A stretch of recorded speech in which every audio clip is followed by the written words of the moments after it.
ఉన్నటువంటి అధికార పార్టీలుగా, లేకపోతే గతంలో ఉన్న ప్రతిపక్ష పార్టీలుగా, లేకపోతే మీడియాగా ఎన్ని విషయాలు లిక్కర్ కుంభకోణం జరిగింది, తినేశారు, ఇవన్నీ మనం చెప్తున్నా శంఖంలో పోస్తే తీర్థం కాదు అన్నట్లుగా ఎవరైతే ఆ యొక్క కుట్రలో భాగస్వామిగా ఉంటారో, ఎవరైతే వాళ్ళ కోర్ టీమ్ లో టాప్ గతంలో ఇప్పుడు 2000 అయి ఉండొచ్చు, 2లో ఉన్న వ్యక్తి ఎప్పుడైతే ఇది జరిగింది అని చెప్పి ఒక స్టాంప్ వేస్తారో దానికి వచ్చే విశ్వసనీయత మిగతా దాటికి రాదండి.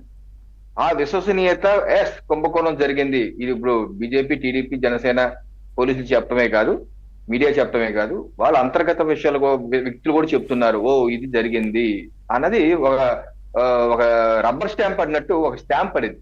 అది విజయసాయి రెడ్డి గారి వల్ల. అది మనం ఒప్పుకొని తీరాలి. ఎందుకంటే మార్చి 12 కిందటి నెల 12వ తారీఖు ఆయన ఫస్ట్ ప్రెస్ మీట్ లో అడగకుండానే కర్త కర్మక్య కసిరెడ్డి రాజశేఖర రెడ్డి అని చెప్పి అన్నాడు. అతను చేశాడు మొత్తం అంతా అన్నాడు. అతను ఎవడో అప్పటి వరకు ఎవడో తెలియదు.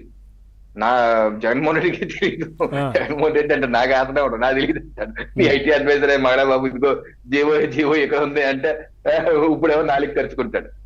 సో ఆ విషయాలు బయట చెప్పేంత వరకు ఇప్పుడు అప్పటి వరకు ఏ అరెస్ట్ జరగదు, ఏ పెద్దగా లేదు, స్తబ్దతగానే ముందుకు జరగలేదు. అప్పటి నుంచి వేగం పుంజుకుందని చెప్పక తప్పదు. అదొక మళ్ళీ ఏప్రిల్ 18వ తారీఖు ప్రెస్ మీట్ పెట్టి చాలా పేర్లు చెప్పాడు ఆయన. అవినాష్ రెడ్డి, ఆ రెడ్డి, ఈ రెడ్డి అని మా ఇంట్లో కూర్చొని సామాన్య విషయాలు కాదు, మా ఇంట్లో కూర్చొని 2 సార్లు కూర్చొని మాట్లాడుకున్నాం, అది లిక్కర్ యొక్క పాలసీ గురించే చర్చించారన్నట్టు మనకు పత్రికల్లో కానీ విచారణలో కానీ ఆయన చెప్పినట్టు మనకు వచ్చింది. ఒకవేళ అతను పాలసీ గురించి చర్చించారంటే this is enough for circumstantial evidence, ఒక విచారణ చేయడానికి ఇది ఒక అప్రూవర్ గా తీసుకొని ముందుకెళ్ళచ్చు. అంతే కదా. అదే కాకుండా ఈ శ్రీధర్ రెడ్డి కూడా చాలా కీలకంగా చెప్పారు. ఇక్కడ తాజ్ కృష్ణాలో కూర్చొని మేమంతా 50 నుంచి 60% నెలకు కమిషన్లు రావడం ఎట్లా అనే దాని మీద ఆలోచన చేశాం, కార్యాచరణ రూపొందించామని కూడా చెప్పారు. ఇప్పుడు ఈయన దాంట్లో విజయసాయి రెడ్డి గారు కూడా ఉన్నారంట. శ్రీధర్ రెడ్డి గారు, సజ్జల శ్రీధర్ రెడ్డి.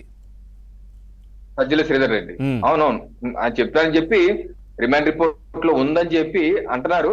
మళ్ళీ వీళ్ళే అంటారు సంతకం పెట్టలేదు, వీళ్ళే రాసుకుంటున్నారు అలాగా, అల్లే రిమాండ్ రిపోర్ట్ లో చల్లవని చెప్పి మళ్ళీ వీళ్ళే సంతకాలు ఆయన కూడా పెట్టారు కదా. రాజకేశ్వర రెడ్డి కూడా సంతకం పెట్టనని చెప్పారు, అంత చెప్పాడు కానీ నేను సంతకం పెట్టనన్నాడు కదా ఆయన. సో ఎవిడెన్స్లు ఉంటాయి కదా ఇవన్నీ ఏంటంటే లీగల్ గా, ఇవన్నీ టెక్నికల్ గా లీగల్ గా కోర్టులో నిలబడవు అన్నది లాయర్ గారి చెప్పాలి. ఎందుకంటే రిమాండ్ రిపోర్ట్లు అన్ని వాస్తవాలుగా కోర్టులో తీసేసుకుంటారా, లేకపోతే కోర్టుకి వెళ్ళి ఇంకోటి నాకు సంబంధం లేదు, నాకు డబ్బులేసి రాస్తారా అవన్నీ, నాకు సంబంధం లేదంటే కోర్టు పరిగణలోకి తీసుకోదేమో నా అభిప్రాయం. అందుకే ఆడియో వీడియో కూడా రికార్డింగ్ మధ్య కోర్టు విషయాలు మనం సుబ్బారావు గారు తర్వాత నేను అనేది ఏంటంటే నా పాయింట్ వేరే I'm getting it is Vijayasai Reddy ఏదైతే ప్రెస్ లో ముందు చెప్పాడు మనకు అది అయితే పక్క కదా, మీకు మీద మనం ఉన్నాం కదా, అంతేకాదు ఎవరు అడగ ముందే చెప్పాడు మన దూరు చూడలేదు కదా, అడగక ముందే చెప్పాడు, మన దూరు చూడలేదు కదా. సో అందుకనే విజయసాయి రెడ్డి వరకు స్టిక్ అయ్యి మాట్లాడితే అతను చాలా స్పష్టంగా చెప్పేశారు. ఆయన మా ఇంట్లో కూర్చొని డిస్కస్ చేశామని డిస్కస్ చేయటమే తప్పు కదా. ఒక పాలసీ, లిక్కర్ పాలసీ, రాష్ట్ర ప్రభుత్వ పాలసీ ఒక ఇంట్లో కూర్చొని ప్రైవేట్ వ్యక్తుల సమక్షంలో ఎవరు మిథున్ రెడ్డి గారు ఏంటి, ఎంపీ ఏంటి, కసిరెడ్డి రాజశేఖర రెడ్డికి ఏం సంబంధం, లేదా మిగతా ప్రైవేట్ వ్యక్తులందరూ కూర్చొని ఒక ఇంట్లో కూర్చొని పాలసీ ప్రిపేర్ చేశారంటేనే అక్కడ స్టార్ట్ అయిపోయింది, క్రిమినల్ కాన్స్పిరసీ స్టార్ట్ అయిపోయింది. అంతే కదా. సో ఆ విషయంలో విజయసాయి రెడ్డి గారు మంచి విషయాలు చెప్పారు, అలాగే చాలా కొత్త పేర్లు కూడా చెప్పారు. అలాగే కసిరెడ్డి రాజశేఖర రెడ్డి తేని పూసిన కత్త ఒక తెలివిగల క్రిమినల్ అన్నాడు, రకరకాలు అన్నారు.